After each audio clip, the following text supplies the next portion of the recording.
चला कुरकुटे सर तिकडे बसू आपण.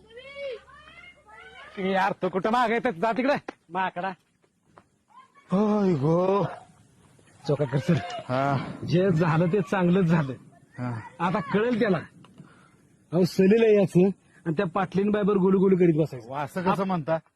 त्याच्या एकट्याच्या नाही, आपल्या बी अंगलाट येणार आहे सगळं. अहो सहलीचा इन्चार्ज कांबळे सर जरी असलं ना तरी आपल्या चौघांची जबाबदारी आहे. आणि नोकरी काय त्याच्या एकट्याची नाही जाणार. आता मी काय बोलू सर? अहो काय बोलू म्हणजे ती शिट्टी वाजवा ती काय लोणं म्हणून काढता अडकवली होय. हाव नको. ही शिट्टी जर वाजवली ना तर झुडपातली सगळी मुलं मुली बाहेर येतात आणि आपल्या शाळेतल्या मुला मुलींवर वाईट परिणाम होतील हो त्याचे. अहो आता काय परिणाम व्हायचं राहिल्यात का लय लांब पुढची पोर आहे ती वाजवा तुम्ही शिट्टी.